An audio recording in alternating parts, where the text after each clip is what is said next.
Hi everyone! In this video we're going to review Lewis structures. So Lewis structures are named after a scientist named Gilbert Lewis. He's considered the father of organic chemistry. Lewis dot symbols are also named after him. And he was the first to describe covalent bonds. Now, a sad but interesting fact about Gilbert Lewis is that he was nominated for the Nobel Prize 41 times and never won. However, he did mentor a lot of students who went on to win the Nobel Prize. Unfortunately, he was found later on in his lab dead from cyanide poisoning. That was unfortunate. But his children went on to also study chemistry, so his legacy kind of lives on. And of course, it lives on in Gen Chem because we use Lewis structures all the time. So let's review Lewis dot structures. So remember, in Lewis dot structures, we use valence electrons to make bonds. And if you don't recall what valence electrons are, they are the outermost or highest energy electrons in an atom. So if we draw the Bohr model of the atom, named after Niels Bohr, we have our nucleus in the center and then energy levels for electrons surrounding the nucleus. So maybe we have 2 electrons in the first energy level and then 4 electrons in the outer energy level. So the electrons in the outermost energy level would be that atom's valence electrons. So that leads us to Lewis dot symbols. So this is actually the Bohr model of a carbon atom. And that means carbon has 4 valence electrons. And when we draw Lewis dot symbols, we put 1 dot on each side of the symbol. So top, left, bottom, and right. Now, what about nitrogen? How many valence electrons does nitrogen have? So if you aren't sure, one way to figure this out is to look at a periodic table and look at the group number for that atom. So nitrogen is in group 5A if we're using that particular naming system with the Roman numerals and the letters. So because nitrogen is in group 5A, that means it has 5 valence electrons. So we would draw the first 4 electrons, 1 on each side, and then we would add the 5th one on one of the sides, but we would pair it up with another electron. Okay, and then we can keep going. We could look at oxygen's Lewis dot symbol. Oxygen is in group 6A, so it would have 6 valence electrons. So then we would pair up the last 2 electrons. And then we can start making connections between these different atoms and their Lewis dot symbols. We can start making covalent bonds. Now, a couple more things we should review. Electrons tend to be paired. Why is that? So you might recall that electrons have spin. So they're kind of like magnets, right? We have spin up and spin down. And you might recall too that we can represent electrons as arrows. So we can show 1 spin up and 1 spin down. Now, if electrons are in the same orbital, and we'll get back to orbitals later, they have to have opposite spin. Remember, electrons are all negatively charged, so they naturally want to repel each other. So in order to exist in the same orbital, they have to have opposite spin. Otherwise, they're really going to repel each other. But this is kind of similar to, again, magnets. In order for magnets to be attracted to each other, you have to line them up with opposite north and south directions.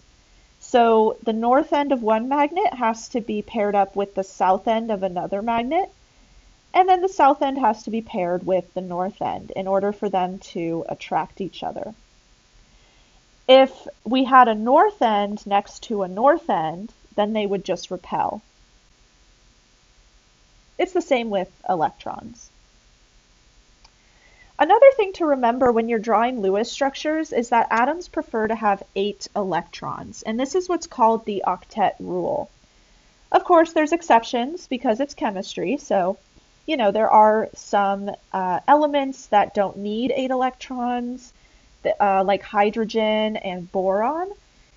So hydrogen is okay with just 2 electrons.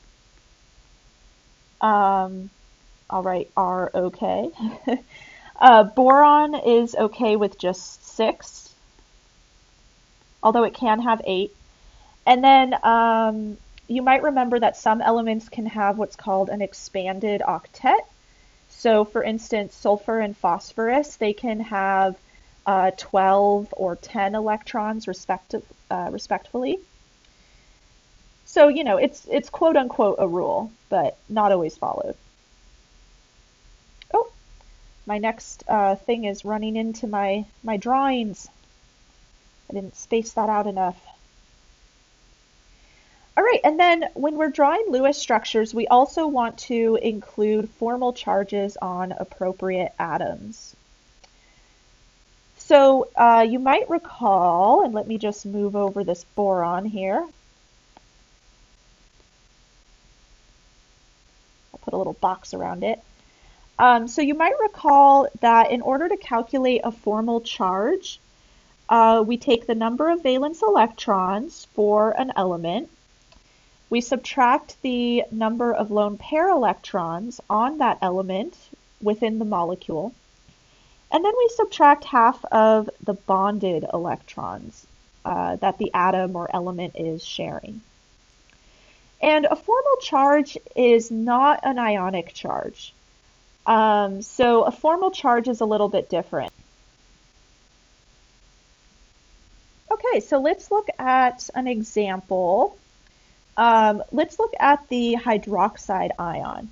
So we're going to draw the Lewis structure for this compound.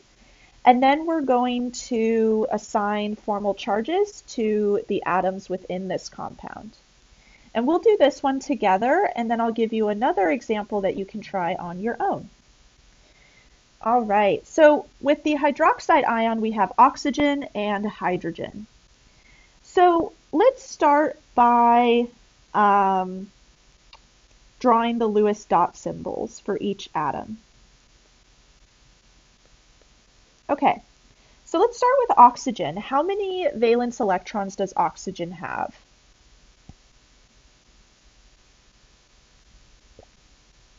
So oxygen is in group 6A on the periodic table, and feel free to grab your periodic table if you need it. So that means that oxygen has 6 valence electrons. So let's draw that. Okay. And how many valence electrons does hydrogen have? So hydrogen is in group 1A, so it has 1 valence electron. Okay, so now let's start pairing up electrons. So we're going to pair up these 2 unpaired electrons, because remember, electrons do pair up, and that's going to be our covalent bond. So I'm going to redraw this with a line between oxygen and hydrogen, and that line represents a covalent bond that contains 2 electrons. Okay, so oxygen still has 1 unpaired electron, but you'll notice that up above, the hydroxide ion has a negative charge. So that means we have one extra electron. So I'm going to put that next to the unpaired electron on the oxygen. Great. So now let's double check that we followed the octet rule. So remember we said hydrogen is okay with just 2 electrons. It's trying to be like the nearest noble gas, which is helium, and helium has 2 electrons and is super stable. So here hydrogen is sharing 2 electrons with oxygen, so it's stable, it's happy. And then oxygen wants to be like its nearest noble gas, which is neon, and neon has 8 valence electrons. So let's make sure that oxygen has 8 valence electrons here. So it has 2, 4, 6, 8. Awesome. Okay, so now we have to assign formal charge. So we'll start with oxygen, and then we'll go on to hydrogen. All right, so remember, to calculate formal charge, we start with the number of valence electrons. So oxygen has 6. Then we subtract any lone pair electrons. So we have 2, 4, 6 valence electrons. And then we subtract half of the shared or bonded electrons. So that's 2. All right, and then that would be 6 minus 6, which is 0, minus half of 2. So we're subtracting 1 from 0.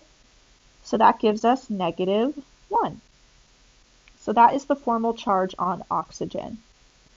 So I'm going to put a little negative symbol next to the oxygen, but I'm also going to put a circle around it just to differentiate it from the bonded electrons. We don't want to accidentally assume that that's a bond.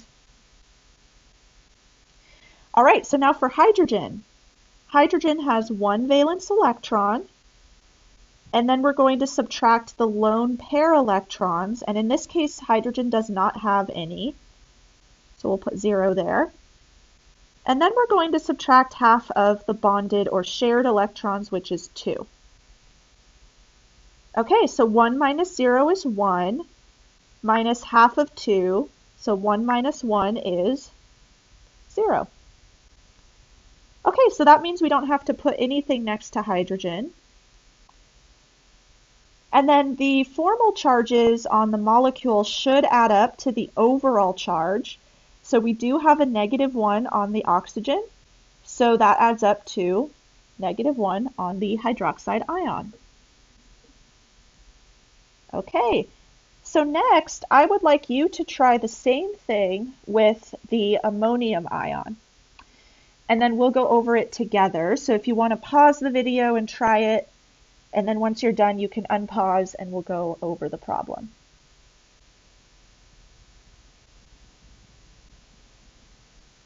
Okay, so let's go over the ammonium ion. All right. Now this one's a little tricky because we have more than 2 atoms. So we have to figure out which one is in the middle, right? So usually that will be the atom that's by itself. But if that doesn't narrow things down, you can also look at how many bonds each atom can potentially make. So if we draw the Lewis structure or the Lewis dot symbol for nitrogen, remember it has 5 valence electrons. And then let's compare that to hydrogen. Hydrogen only has 1. So nitrogen has 3 unpaired electrons, which means it can make 3 bonds, whereas hydrogen only has 1 unpaired electron, so it can only make 1 bond. So nitrogen is by itself, and it can make more bonds than hydrogen, so it should probably go in the middle. Okay, and then I'll draw those valence electrons around it. And then we're going to add our hydrogen atoms. So I'm just going to put 1 on each side.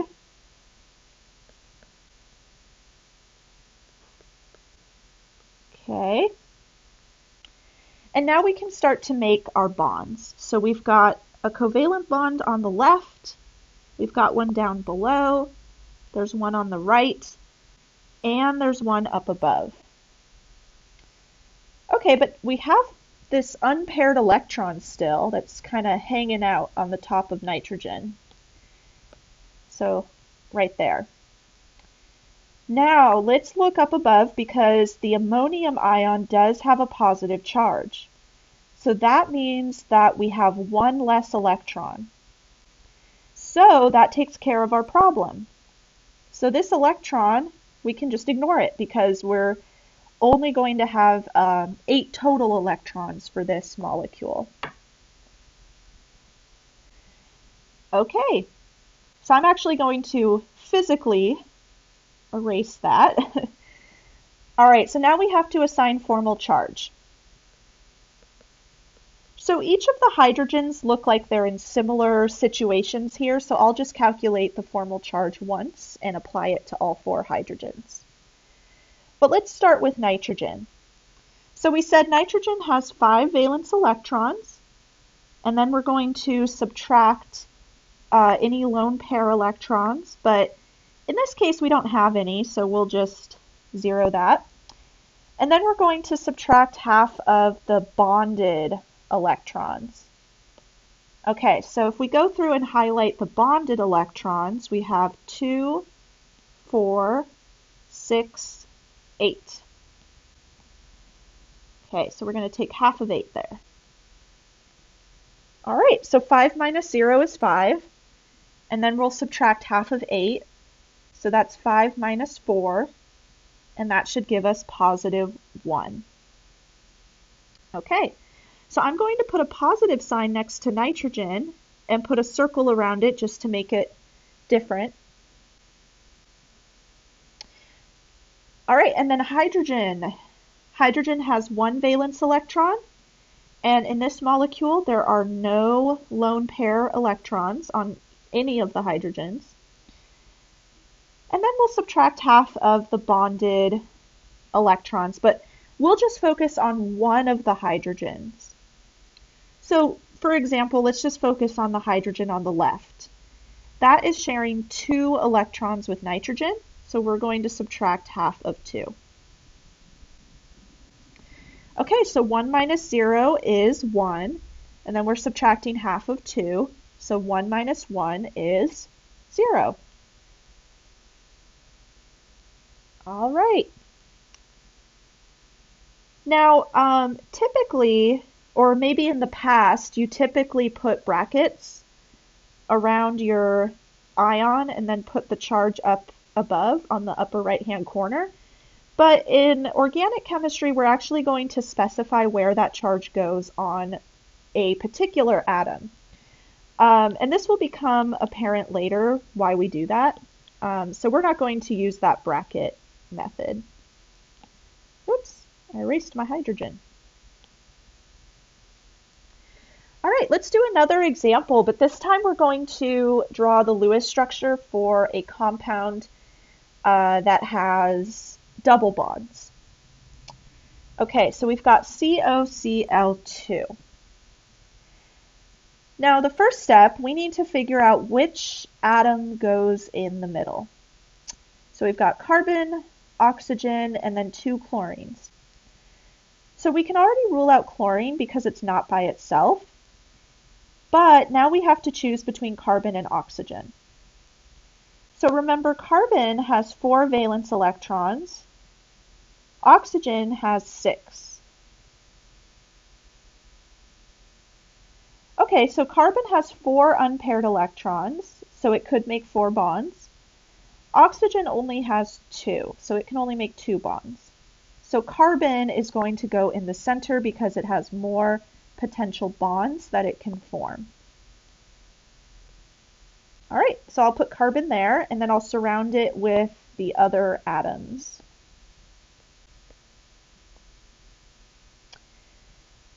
Okay, so now this gets a little tricky, so let's draw the valence electrons for each. So we already said carbon has 4 valence electrons, oxygen has 6. Now what about the chlorine atoms? How many valence electrons does a chlorine atom have?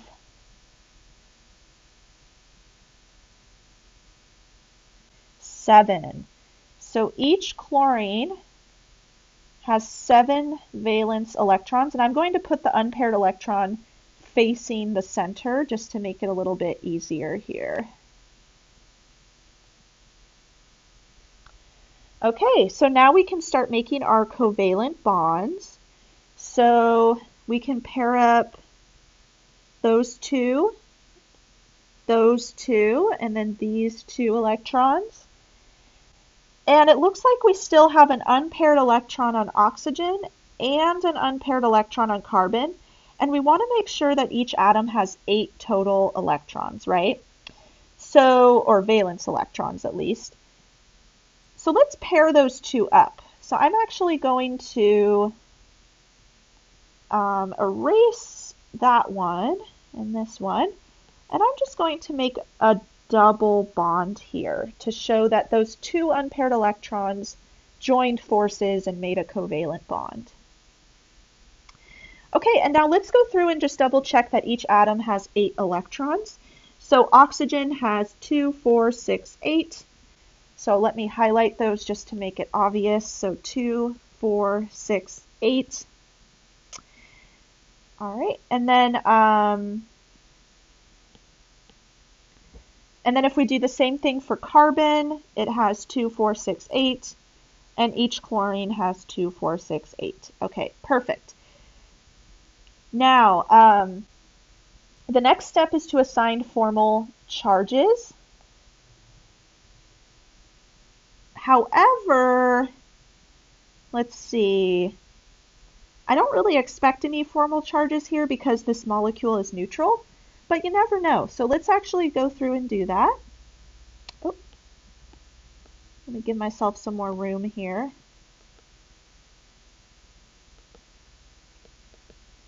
Okay, so carbon. Carbon has 4 valence electrons and no lone pairs. And then we're going to subtract half of 8 because it has 8 shared electrons. Okay, so that's 4 minus 4. So it has a formal charge of 0. All right, next is oxygen. Oxygen has 6 valence electrons. There are 4 lone pair electrons. And then we're sharing 4 electrons between oxygen and carbon. All right, so 6 minus 4 is 2. And then we're subtracting half of 4, so 2 minus 2 is also 0. And then the 2 chlorine atoms are kind of doing the same thing here, so we'll just calculate the formal charge for one of them. So chlorine has 7 valence electrons. And then let's subtract the number of lone pair electrons. So we have 2, 4, 6 lone pair electrons. And then we'll subtract half of the shared electrons, which is 2. Okay, so 7 minus 6 is 1. And then we're subtracting half of 2. So 1 minus 1 is 0. All right, so we just confirmed that all of the atoms in this neutral molecule have a formal charge of 0. But that's not always the case. Sometimes you might have a positive and a negative, which will then give the molecule an overall neutral charge. So it's always good to double check. Okay, so on this slide, we have more compounds, and you'll notice that they all have question marks next to them. So what I would like you to do is draw the Lewis structures for each of these compounds, and then try to figure out what's wrong with them.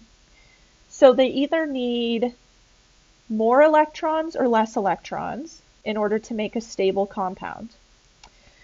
And you can also try to assign formal charges as well to kind of figure it out. But definitely try this on your own first. So feel free to pause the video and then we'll go over it together.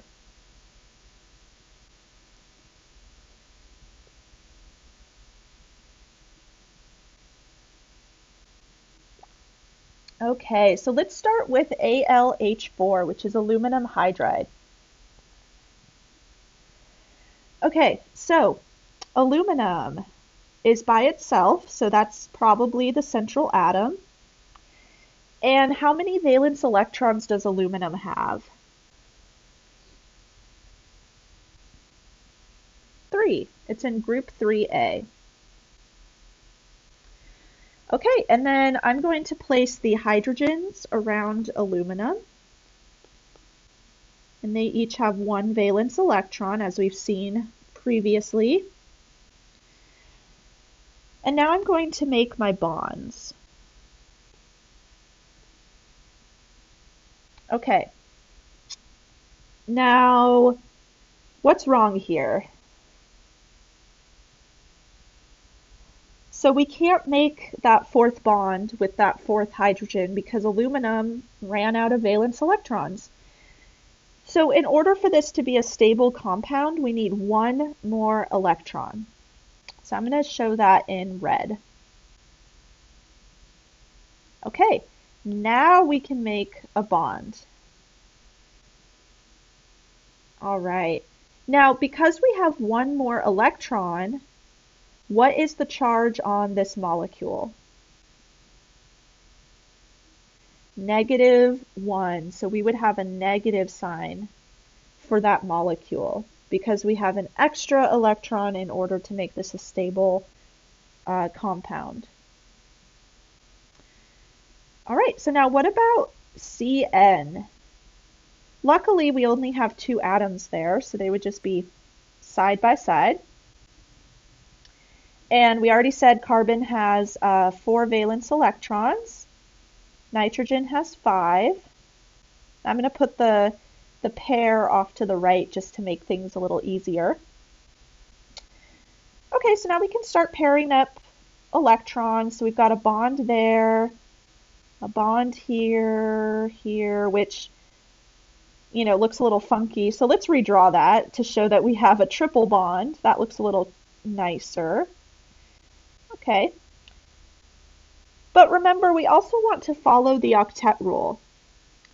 And nitrogen's happy. It has 8 electrons. It has 6 shared electrons and then 2 electrons in a lone pair. But what about carbon? So carbon only has 7 electrons and it wants 8. So in order for this to be a stable compound, we need 1 more electron. And that has to go on carbon. Okay, so both carbon and nitrogen will have a lone pair of electrons, and the overall charge on this molecule is -1. All right, and then the last molecule is a little tricky. So we have boron, nitrogen, and hydrogen atoms. So boron and nitrogen are by themselves, so they will likely go in the middle. And what's interesting here is if we look at boron's Lewis dot symbol versus nitrogen's,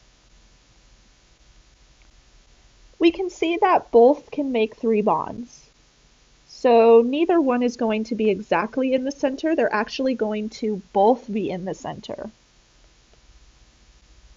Oh, accidentally clicked on the next slide.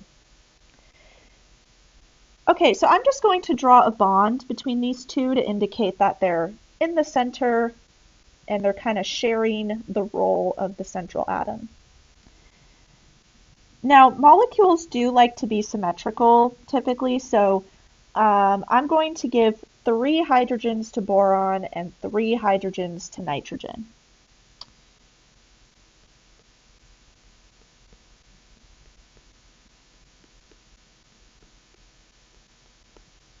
Okay. I'm also going to draw the other valence electrons here for these central atoms. Okay, so nitrogen has 5, boron has 3, but we made a covalent bond in the middle there. All right, and then each hydrogen has 1 valence electron. Okay, and now we can start making some covalent bonds. Okay, so I noticed two things here. Boron doesn't have enough valence electrons to make a bond with hydrogen on the bottom. So I'm going to give boron an extra electron so it can make that bond there. And then I also noticed that nitrogen has an extra electron. So that one can just leave.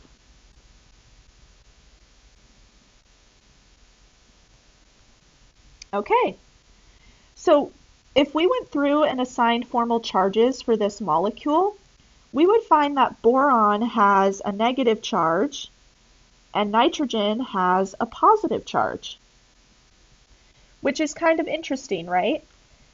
Those charges cancel each other out so that the molecule overall has a neutral charge, so it wouldn't have a charge up above. So this is an overall neutral molecule.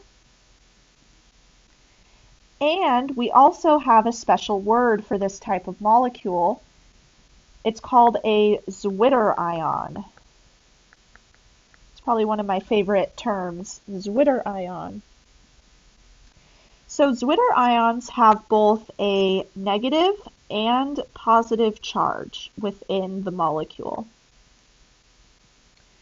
So if you have taken biology before and you've learned about amino acids can be Zwitterions. Some amino acids have both a positive and a negative charge within the molecule. Okay, so kind of an interesting case there. Now, I also encourage you to go back and assign formal charges for AlH4 and CN, because those two compounds do have an overall negative charge. So try to go through and figure out which atom that negative charge belongs to. All right, now also you might have noticed in the slides, so I'm going to go back. So you might have noticed in these slides that I have these skill builder exercises listed. So I do recommend going through this part of chapter 1 and working on these skill builder exercises. So for Lewis structures, if you feel a little rusty, I recommend working on skill builder 1.2 on page 6. And then I also recommend trying skill builder 1.3 on page 7. And Skill Builder 1.4 on page 8. And all of these Skill Builder exercises will also list practice problems at the end of the chapter. I recommend doing those as well, just to kind of refresh your memory on Lewis structures. Okay, so we'll stop there today. In the next video, we're going to talk about isomers. So this is probably a new concept. But we should talk about it because it has to also do with Lewis structures, so they're related. Okay, so I will see you then.